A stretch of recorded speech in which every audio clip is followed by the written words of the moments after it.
6절로 56절의 말씀입니다.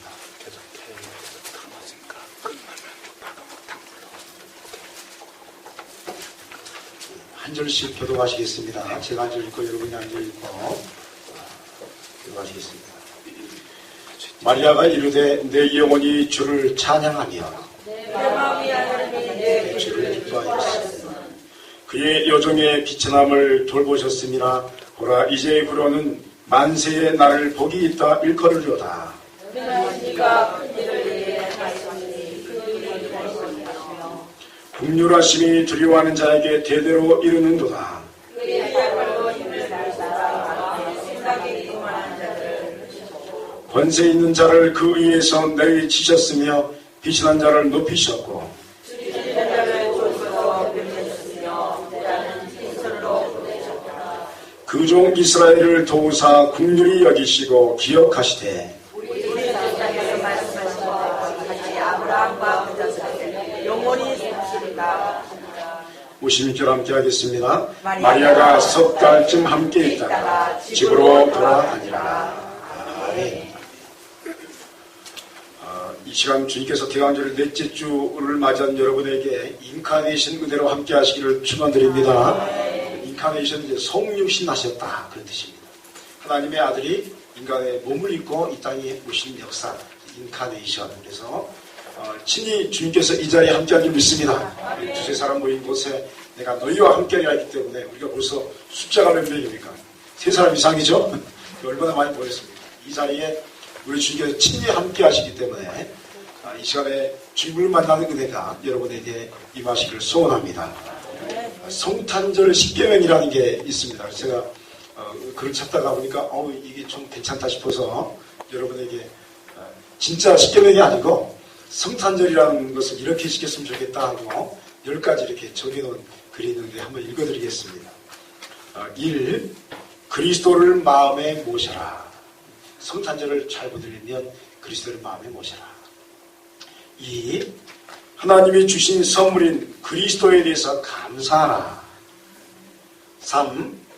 마리아와 요셉이 사관에서 방을 마련하지 못했다는 것을 기억하라. 그리고 주님을 위해 드릴 최상의 방을 너희 마음속에 있다는 것을 기억하라. 방이 없는데 우리의 마음의 방이 있죠? 거기에 모셔드리라 하는 겁니다. 4. 네 번째 계명. 교회가 벌이고 있는 크리스마스 행사에 즐거이 참여하라. 할렐루야. 이번 주부터 각 구역별로 또 가족별로 하나씩 잘 준비하시기 바랍니다. 저희 가정도 이게 뭘 준비한다고 지금 열심히 준비하는 것 같은데 잘할지 모르겠는데. 근데 여러분도 잘 준비하시기 바랍니다. 찬송 하나씩 구역별로 준비하시고 가정별로 또 우리 또 어린아이들 있으면 준비해서 즐겁게 참여하는 것이 하나님께서 이렇게 성탄의 축제를 마련하시는데 그 축제에 참여한 줄 믿습니다. 그 복이 그렇게 임한 거다 하는 겁니다. 5번째 보니까 교회가 이웃을 위하여 너희에게 요구하는 호소에 관대히 호응하라. 구제하고 돌보고 하는 일을 교회가 해야 할 줄 믿습니다. 성탄절에 그거 하라는 겁니다. 6번째 보니까 시간을 내어서 너희 자신의 가정이나 친구라는 울타리 밖에 있는 사람들을 스스로 도울 시간을 짜라. 혼자만 살지 말고 다른 사람 도와줘라. 그 뜻입니다. 그리고 7번째, 크리스마스 예술이 주는 무한한 값비싼 유산을 음미하라. 우리 성탄절에 추리 만들죠? 지난번에 추리 제가 설명했죠? 이게 뭐라고요? 예수님의 빛을 받아가지고 내가 이렇게 반짝반짝 빛나고 있습니다. 그런 고백입니다. 그런 것처럼 이러한 유산들에 대해서 고백하면서 야 나도 저렇게 반짝이는 것처럼 반짝여야 되겠다. 빛과 소금이 돼야 되겠다. 그런 것을 의미하라 하는 뜻입니다. 8번째 보니까 이웃에게 선물을 할 때 결코 사람들이 의무감으로 받기 때문에 그냥 형식적으로 받기 때문에 혹은 또 너희 자신의 만족감을 채우기 위해서 그냥 그저 하지 말고 기쁨으로 함께 나누려는 단순한 마음을 가져라. 그러니까 머릿속에 계산하지 말고 기쁨으로 줘라. 그러니까 기쁨으로 줘라. 기뻐하는 마음을 주면 기쁨이 배가 될 줄 믿습니다. 그리고 9번째 보니까 너희를 위해 수고한 모든 사람들을 기억하라. 오늘 우리 예배 드릴 때 여러분 수고한 손길들이 많이 있죠? 토요일날 이렇게 총수한 손길도 있고, 또 이렇게 부엌에서 음식을 준비한 손길도 있고, 또 구역 예배 드리면서 또 구역장으로 예배 인도하는 사람들의 손길, 또 여러분을 위해서 기도하는 손길을 기억하라. 10번째 보니까 너희 자녀들에게 크리스마스 메시지를 가르치라. 왜 성탄절을 지키는지 가르쳐야 한다 하는 겁니다. 이게 이제 성탄절 10계명. 여러분 우리 대강절 이제 마지막 주가 이제 시작되었습니다. 우리 성탄절이 곧 가까워지는데 여러분 이 성탄절의 축제에 여러분 참여하신 여러분 되시기를 축원드립니다. 참여해야지 기쁨이 있는 겁니다. 그냥 가만히 있으면 그냥 지나가 버립니다. 어떤 축제한다고 하면 우리 뭐죠 형제 말인가요? 가끔 우리 축제하죠. 이 카페 보니까 축제하는 게 보였어요. 그래서 이렇게 막 보니까 뭐 음식도 파시는가 봐 권사님들이 막 그걸 봤어요. 제가 그래서 이런 축제를 하는구나. 그러면 축제장에 가야지 재밌죠. 집에 있으면 그게 전혀 의미가 없지 않습니까? 그런 것처럼 우리 또 24일 밤에 뭐 하죠? 성탄 2부 행사. 할렐루야. 네, 그러면 참석해야지 재미가 있는 겁니다. 그리고 또 찬양 한 곡이라도 내가 기쁜 마음으로 참여하면 기쁨이 배가 될 줄 믿습니다. 성탄절 그렇게 잘 지내시면 여러분 되시기 바랍니다. 오늘 본문의 말씀은 그 마리아의 창가라고 불리기도 하고 좀 어려운 말로 매그니피켓이라고 부르는 창가입니다. 매그니피켓. 그러니까 마리아가 처음 이야기했던 것이 매그니피켓으로 시작이 돼 있어 매그니피켓 창가 이렇게 말합니다. 한번 따라하겠습니다. 마리아 창가. 마리아가 찬송 불렀다는 겁니다. 이 마리아 창가는 그 옛날 사무엘상 2장에 보면 한나가 기도하는 기도가 있거든요. 한나의 기도를 연상케 한다고 해서 한나의 처지와 마리아의 처지가 비슷하다라고 해서 비슷한 찬양이다 라고 이렇게 연결시키는 그런 말씀입니다. 한나가 아이를 낳지 못했습니다. 이 자기 남편에게 또 한 명의 또 첩이 있었는데 그 첩은 아이를 낳아가지고 핍박하는 거예요. 이게 큰 쉽게 말하면 뭐라고 하죠? 첫 번째 이렇게 부인인데 두 번째 부인이 막 핍박하는 거예요. 그래서 한나가 한이 맺혔어요. 그래서 그 하나님의 성전에서 눈물을 흘리면서 막 기도를 하죠. 기도를 막 하는 겁니다. 엘리야가 보니까 웬 여자 한 명이 와가지고 술 취해가지고 이렇게 막 밑을 하는 것 같아요. 자기는 너무 간절하니까 막 그렇게 기도하는데 막 비틀비틀하는 게 왜 그렇게 기도하냐? 내가 저기 술 친 게 아니고 내가 아이를 갖기 위해서 이렇게 기도하는 겁니다. 하나님께서 내 기도에 응답하실 것이다. 이 말을요, 엘리는요, 여러분 엘리야가 아닙니다. 엘리는 지금까지 모든 선지자에게 최악의 선지자예요. 쉽게 말하면 우리말로 하면 죄송합니다. 목사님 중에 제일 밑에 반, 아무도 인정하지 않는 그러한 목사님 중에 한 분이에요. 그러니까 이스라엘 백성들이 이 엘리를 바라보면서 제사장이 저러면 되겠어 이렇게 하는 사람이에요. 근데 그 사람의 한마디 말을 듣고 아멘 합니다. 그러니까 하나님의 역사는 사람을 보고 역사하는 것이 아닌 줄 믿습니다. 그러니까 그 하나님의 말씀이 선포되니까 아멘 하고 그냥 다 씻고 일어나 갔더니 하나님께서 누구를 주시죠? 사무엘을 주세요. 사무엘이 얼마나 위대한 선지자입니까? 사무엘을 한나에게 주신 거예요. 그래서 한나가 그 영광을 받습니다. 그래서 한나가 그런 기도를 합니다. 그런데 오늘 마리아가 똑같은 기도를 하는 거예요. 찬양을 하는 거예요. 너무 비천한 자신의 모습에 하나님의 아들을 주셨다는 거예요. 너무너무 초라한 나에게 하나님의 아들이 잉태되었다는 거예요. 그래서 하나님께 너무 감사하고 영광을 돌리는 것입니다. 그래서 한나의 기도와 마리아의 창가가 비슷하다. 그래서 이렇게 보통 묻습니다. 그래서 하나로 묶어서 우리가 이제 말씀을 많이 보기도 합니다. 오늘은 이 마리아의 창가 속에 있는 놀라운 메시지를 잠시 살피려고 합니다. 이 메시지에는, 이 마리아 창가에는 노래로만 끝나는 게 아니라 이 안에요 굉장한 계시의 말씀이 들어있습니다. 이게 무엇인가? 그래서 잠시 이 메시지를 살핌으로써 대강절을 지내고 있는 우리에게 주시는 하나님의 은혜를 나누고자 합니다. 첫째로 보니까 하나님 나라는 아들 예수 그리스도로 인하여 자신의 모습이 비천하면서 아주 복 있는 존재로 변화될 것임을 깨닫는 것으로부터 시작됩니다.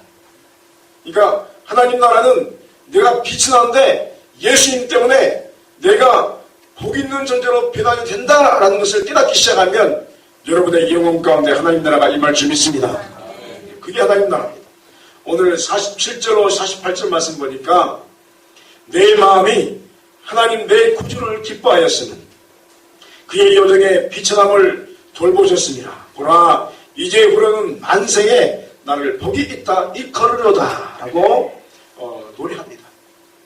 가브리엘 천사가 그 나사렛이라는 동네에 살고 있는 요셉과 약혼한 처녀 마리아에게 이르렀습니다.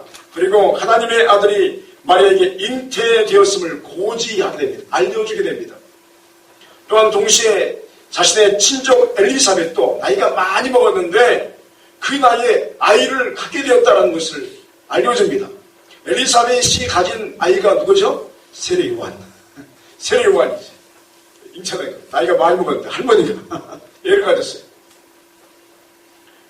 이에 마리아가 기뻐하면서 이 사가랴의 집에 들어가서 엘리사벳에게 문안합니다.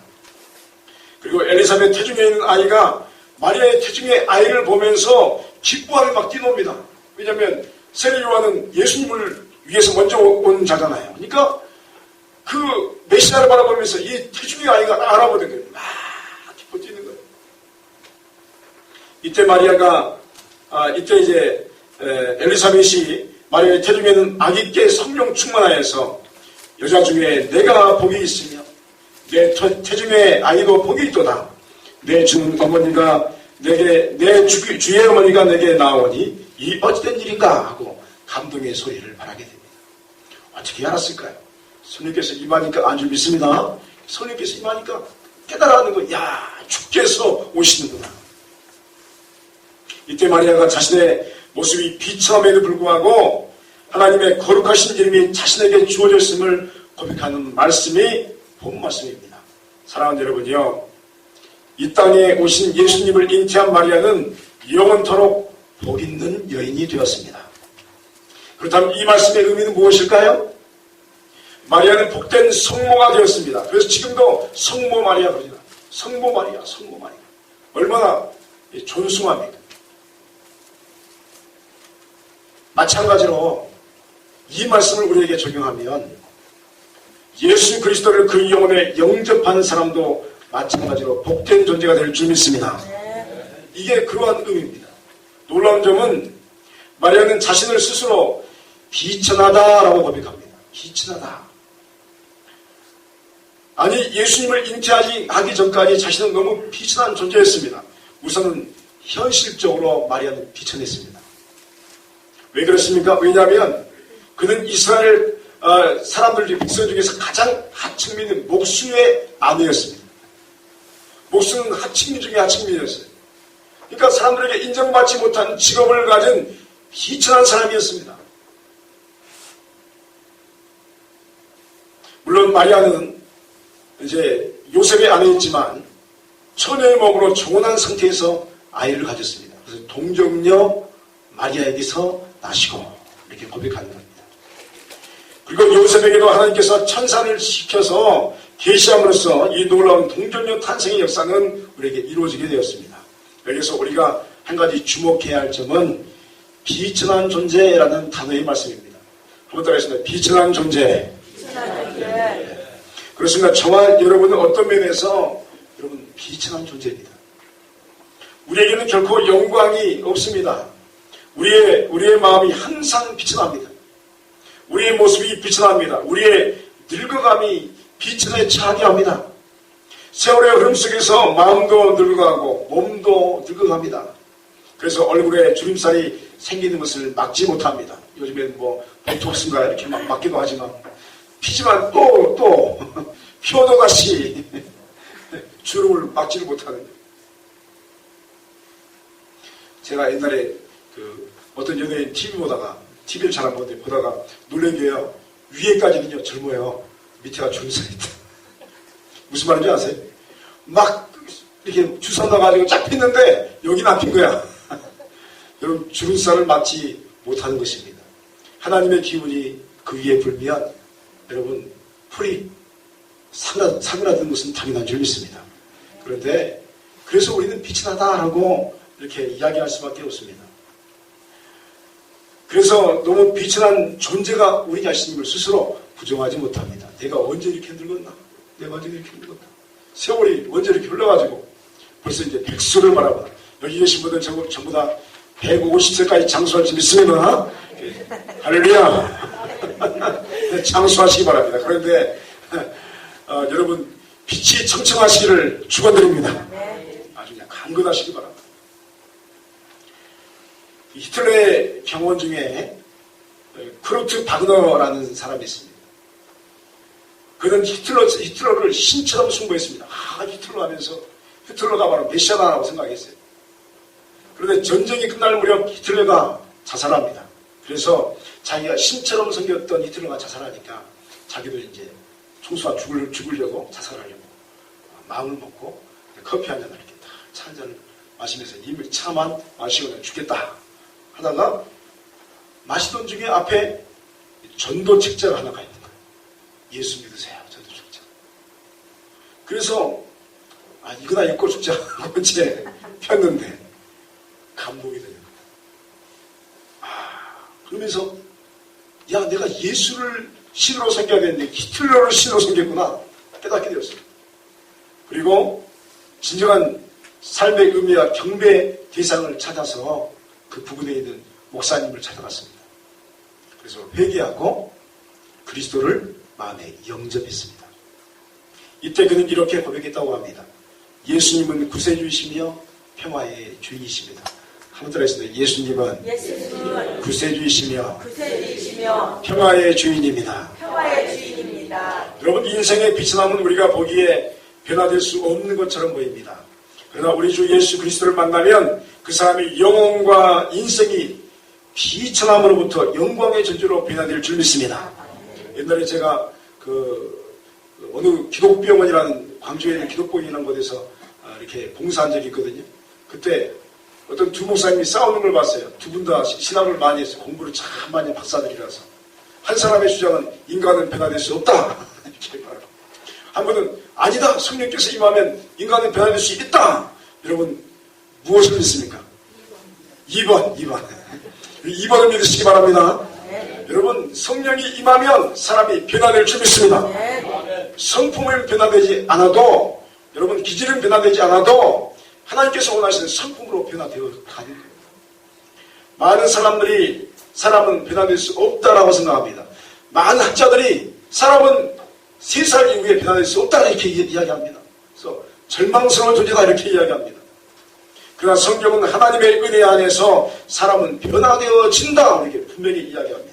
아브라함이 여러분 하나님께서 갈대아 우르를 떠나서 내가 내게 지시할 땅으로 가라 해서 갔습니다. 그래서 아브라함이 뭘로 변했죠? 아브라함으로 변한 줄 믿습니다. 야곱이 여러분 지렁이 같은 야곱입니다. 얼마나 머리가 좋습니까? 팥죽 한 그릇으로 장자권을 뺏어버리고 형을 변장시켜서 이렇게 털을 붙여가지고 내가 형입니다. 애섭니다. 이렇게 말해가지고 이삭의 축복을 가로치지 않습니까? 이삭이 장자의 축복을 하게끔 만들지 않습니까? 얼마나 이게 야비하고 그래서 야곱을 지렁이 같은 야곱 이렇게 말합니다. 그런데 그 지렁이 같은 야곱이요 야복강에서 목숨을 걸고 기도합니다. 천사와 씨름합니다. 그래서 환도뼈가 부러지는 고통을 참으면서 나를 축복하지 않으면 보낼 수 없습니다. 그랬더니 축복했죠. 그러면서 이름이 바뀌어요. 야곱이 뭘로 바뀌죠? 이스라엘. 사람이 바뀌는 겁니다. 이 변화의 영광은 오직 예수 그리스도를 영접할 때 우리 안에 주어질 줄 믿습니다. 여러분 내가 바뀌지 않으면 희망이 없지 않습니까? 여러분 바뀌어야 살 줄 믿습니다. 바뀌면 새로운 인생이 펼쳐지는 것입니다. 하나님께서 우리에게 원하시는 인생이 여러분 눈앞에 펼쳐지기를 축원드립니다. 이건 바뀌는 것은 나이와 상관없습니다.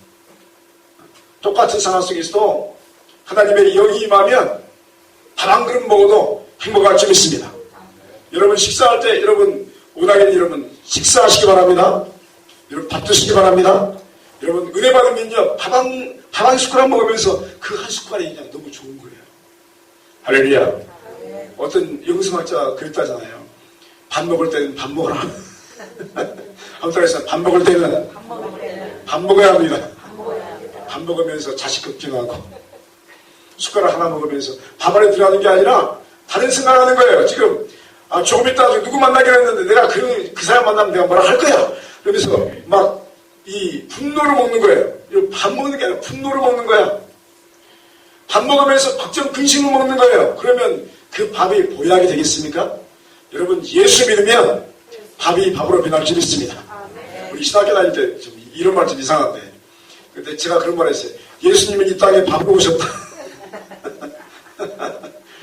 우리의 영혼의 양식으로 오신 줄 믿습니다. 영원한 생명으로 오신 거죠. 그래서 예수님을 만나면 우리의 눈이 밝아지고 우리의 귀가 열려지고 새로운 의미 있는 인생을 살아갈 줄 믿습니다. 아멘. 여러분 그게 바로 변화의 역사인 줄 믿습니다. 변화의 인생 살아가시길 축원드립니다.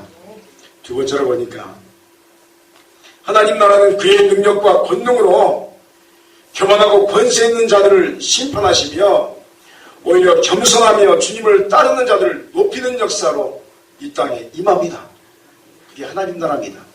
51절 53절 말씀 보니까 그의 발로 힘을 보이사 마음의 생각이 교만한 자들을 흩으셨고 권세 있는 자를 그 위에서 내리치셨으며 비선한 자를 높이셨고 줄이는 자를 좋은 것으로 배불리셨으며 부자는 빈손으로 보내셨도다 라고 노래합니다.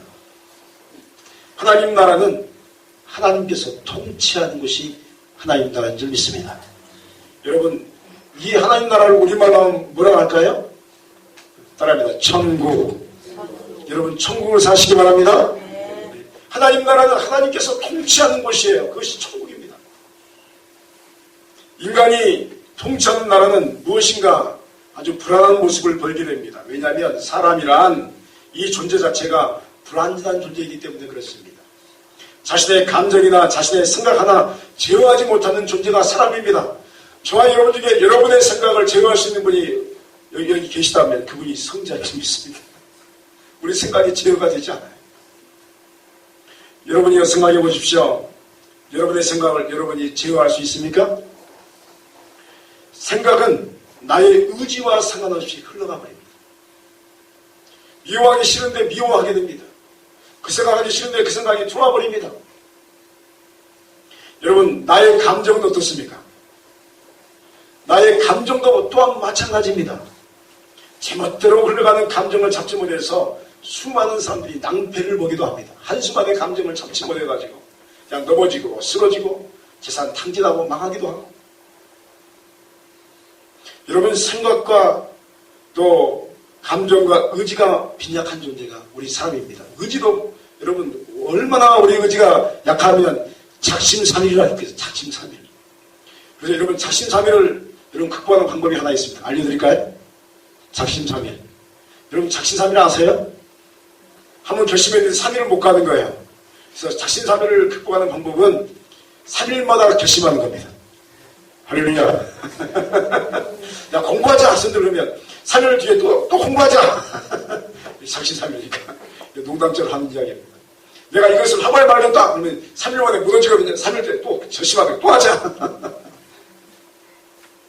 그런데 이런 빈약한 존재, 힘이 없는 존재인 사람이 사람을 다스리겠다 하면 어떻게 될까요? 그야말로 난리가 나는 겁니다. 이곳저곳에서 문제가 터집니다. 어떻게 할 수 없는 불행한 일들이 막 생겨나기 시작합니다. 곳곳에 사회가 부정과 부패의 온상이 되기도 합니다. 그래서 이를 방지하기 위해서 법이라는 것을 만들었습니다. 근데 여러분 원래 처음 법은 간단했습니다. 사람이 그걸 못 지키는 거예요. 그랬더니 또 법에 또 뭘 만들죠? 법을 만듭니다. 또 법에 법을 만듭니다. 그래서 요즘에는요, 우리 같은 법인들은 법을 보면 몰라요. 무슨 말인지. 도대체, 그래서 뭐가 생겼습니까? 대학에서 법학과가 생겼어요. 법만 아주 쭉 공부해서 겨우 합격해야지 겨우 아는 거예요. 그 정도로 우리 사람이 불안전하다는 거예요. 법이 복잡하다는 것은 우리 인간이 불안전하다는 거예요. 이처럼 여러분 사람은 불안전합니다. 그러하기에 우리가 열망하는 것은 무엇입니까? 사람이 통치하는 나라가 아닌 완전하신 하나님께서 통치하는 나라를 우리가 사모하는 것입니다. 그래서 우리가 하나님 나라 그런 것입니다. 그것만이 우리에게 가장 안전하며 가장 행복한 삶을 허락하기 때문입니다. 어느 건축가가 대기업에서 수년간 일하다가 은퇴할 때가 됐습니다. 그런데 이제 이 기업의 이 고용주가 그 사람에게 말합니다. 마지막으로 집을 하나 멋있게 한번 지어주세요. 마지막으로 이제 은퇴니까 여러분 은퇴니까 마지막으로 여러분 멋진 작품 남기고 은퇴하면 멋있잖아요. 그래서 고용주가 돈이 얼마 들어도 괜찮으니까 멋있는 집을 하나 지으라고. 그랬더니 이 건축가가요 그냥 이제 마지막인데 뭘 멋있게 짓나 대충 진짜 제일 싸구려 재료를 선택하고 또 경험이 없는 사람들을 막 인부를 고용하고 그래서 엉망으로 막 지어놨어요. 집을 돈을 많이 쓴다고 해도 엉망으로 지어놨어요. 그리고 다 완성되었을 때 이 고용주가 그 사람에게 건축가에게 와서 진 열쇠를 건네면서 이렇게 말합니다. 그동안 나를 위해서 일해줘서 정말 고마웠어. 그 선물로 이 열쇠를 준비했어. 이제 이 집은 당신 것입니다. 열심히 엉망으로 지어놨는데 이게 당신 거라는 거예요. 그래서 이 말을 듣고 아주 그냥 이 건축가가 가슴을 치며 후회했다는 겁니다. 마지막으로 정말 내가 지금까지 평생 이 건축을 일을 해왔는데 멋있게 지을 걸. 내 건데. 제일 싸구려로. 자기는 다 알잖아요. 얼마나 엉망인지, 뭐가 지금 빵꾸 나있는지, 좀 있으면 어느 곳이 무너질 건지. 그러니까 막 머리가 복잡한 거예요. 복잡해. 여러분, 마지막까지 최선을 다하는 인생이 아름다운 인생인 줄 믿습니다. 네. 여러분, 태어난 것도 중요하지만 하나님 나라 가는 순간이 더 아름다울 줄 믿습니다. 네. 우리는 어떻게 죽을 것인가 잘 우리 인생을 건축해 와야 됩니다. 하나님 나라를 향하여서. 위대한 항아 그란마 모제스라는 사람이 있는데 인생의 마지막에 다다랐을 때 그는 이렇게 고백했습니다. 나는 내 인생의 훌륭한 작품이다. 난 그것으로 만족한다. 멋있죠? 죽음을 맞이하면서 하는 말이 나는 내 인생의 훌륭한 작품이다. 난 그것으로 만족한다. 오늘은 여러분의 인생이 훌륭한 작품 되시기를 축원드립니다. 훌륭한 모습으로 주 앞에 가는 겁니다. 사람들은 자신의 인생이 최고의 명품 인생 되기를 소원합니다. 그래서 최선을 다하는 삶을 살아가게 됩니다. 그러나 자신이 아무리 최고의 인생, 명품의 인생을 살고 싶어도 그 나라를 통치하는 통치자가 명품이 되지 못하면 여러분 그 삶의 능력과 상관없이 최고의 인생을 살 수가 없습니다.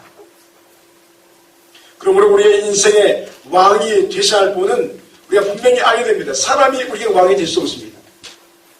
그분은 우리의 메시아이신 예수 그리스도이심을 믿으시기 바랍니다. 사람들 예수님이 내 인생의 왕입니다. 내 인생의 왕입니다. 성경은요 창세기 1장부터 끊임없이 우리에게 이야기하는 게 뭐냐면 예수가 우리의 인생의 왕이다 이렇게 말합니다. 예수님이 우리의 인생의 주인이다 이거 이야기하는 거예요. 성경이 어려운 게 아닙니다. 다 그 이야기하고 있는 거예요. 왕으로부터 벗어났더니 이스라엘이 망했고 왕으로부터 벗어났더니 바벨론으로 포로로 갔고 왕으로부터 벗어났더니 애굽에서 헤어나지 못해서 왕을 찾고 있고 그런 이야기가 구약으로부터 끊임없이 이어지는 겁니다. 그래서 여러분 따라하겠습니다. 예수님만이 내 인생의 주인이요 내 인생의 왕이십니다. 내 인생의 왕입니다. 할렐루야. 예수님께서 내 인생의 왕이 되실 때 주인이 되실 때 그때 최고의 인생이 여러분의 인생으로 바뀌게 될 줄 믿습니다. 인생을 아주 멋들어지게 살아야 됩니다. 예수 안에서. 반면에 여러분 세상적인 통치의 반열에 오르며 하나님을 반대한 자들은 이와 반대의 인생을 살아가게 되어 있습니다. 그들은 돈을 많이 법니다. 제가 우리 이 앞전에 청년들을 이렇게 설교할 때 내가 어떻게 설교했냐면 여러분 중에서 한 달에 100억씩 번 사람이 있기를 축원드립니다 하니까 아멘 그래요. 여러분 감히 하는 100억 한 달에 100억씩 여러분 이곳에 계신 분들 그런 복 받으시길 축원드립니다. 그런데 그게 내가 한 말이 근데 그것이 복이 아닙니다. 그건 막 띄워주신 거죠. 여러분 한 달에 100억씩 번다 해서 하루에 밥을 100그릇씩 먹나요? 못 먹어요. 저도 요즘에 세 그릇 먹으면 막 배가 불러가지고, 죄송합니다. 우리 어르신들이. 밥을 이렇게 조금 더 먹으려고 하면 배가 불러가지고 안 들어가요. 그래서, 내가 옛날에 2그릇씩 먹었는데. 여러분, 돈 많으신 분들이 이렇게 식당 가면, 여러분, 좋은 음식 나올 것 같죠? 근데 죄송하지만, 그 식당 하나, 예를 들어 10만짜리 식당 하나, 10,000짜리 식당 하나 똑같더라고요. 내가 이게 입이 이게 밑바닥인지 모르지만, 가끔 초대해서 먹어보면 그 맛이에요. 음식도 그 맛이고. 여러분, 홍성 예산 한우가 더 맛있는 줄 믿습니다. 서울 가면 훨씬 비싼데, 질이 떨어져요. 그래서, 제가 서울 가면 이제는 그 한우집 안 갑니다. 비싸기만 해도 되게 맛이 없어요. 사과도 예산 사과가 맛있는 줄 믿습니다. 얼마나 맛있어요. 시장 가서 막 비싼 거 이렇게 막 가져가서 비싼 거 나중에 까보면 별로 맛이 없어요. 그런 걸 보게 됩니다. 여러분, 세상의 통치에 반이로운 사람이 돈 많이 봅니다. 그러면서 많은 사람들이 돈 많이 버는 것이 복입니다 말하지만, 여러분, 성경 오늘 본문의 말씀 뭐라고 하죠? 빈손으로 돌려보내리라. 빈손의 인생. 돈을 어마어마하게 벌었어요. 빈손. 하나님의 나라의 왕이신 메시아의 언약은 부자는 빈손으로 보내셨도다. 여러분, 어떤 분이 그랬어요. 우리의 영혼의 중심에는요, 큰 구멍이 있대요. 홀이 있대요. 큰 홀이 있는데 그 구멍은요, 돈으로도 메꿔질 수 없답니다. 물질로도 메꿔질 수 없답니다. 밥을 많이 먹어도 그 허전한 마음 채워줄 수 없답니다. 놀라운 것은요, 부자들은 돈을 많이 버는데 공허한 거예요. 이게 메꿔지잖아요. 돈으로 많이 채우면 메꿔질 줄 알았는데 안 채워지는 거예요. 높은 자리에 올라가면 채워질 줄 알았는데 안 채워지는 거예요. 마음이 공허해요. 그래서 자살하잖아요. 우리는 가끔 TV 보면서 저 사람이 왜 자살할까? 저 정도면 나 같으면 떵떵거리고 살 건데. 아니에요. 주께서 말씀하시는 겁니다. 빈손으로 보낼 것이다. 하나님의 통치가 없는 부여는 허망함 이상도 그 이하도 아무것도 아닌 줄 알아야 합니다. 메시아의 왕권 안에 있지 않는 자들의 권세는 하루아침에 몰락하는 것입니다. 아무것도 아닌 것입니다. 그러므로 인생을 살면서 예수 그리스도를 나의 왕이시요 내 인생의 주인으로 모시는 자에게 하나님께서는 그 무엇이도 흔들리지 않는 참된 인생을 허락할 줄 믿습니다. 예수 안에 참된 만족이 있는 줄 믿습니다. 예수 안에서 참된 인생을 살 줄 믿습니다. 오늘 우리는 대간절 4번째 주일을 보내면서 동정녀의 몸으로 하나님의 아들을 잉태한 마리아의 찬가를 살피게 되었습니다. 아기 예수님의 이 땅에 태어나심은 결국 하나님 나라가 이 땅에 임하는 것을 의미하는 것입니다. 그것은 결국 하나님의 아들께서 이 땅에 진정한 평화와 겸손의 왕으로 오심을 이야기하는 것입니다. 왕으로 오셨다라는 의미는 바로 우리의 인생의 진정한 왕이 예수 그리스도이심을 인정하고 영접해야 한다 하는 메시지로 들리는 것입니다. 주님을 왕으로 영접한 인생은 허망함으로 쌓이지 않고 비천하면서 영광의 존재로 변화해야 되게 될 줄 믿습니다. 저와 여러분의 영혼에 이 축복이, 이 영광이 임하시기를 축원드립니다. 기도하시겠습니다.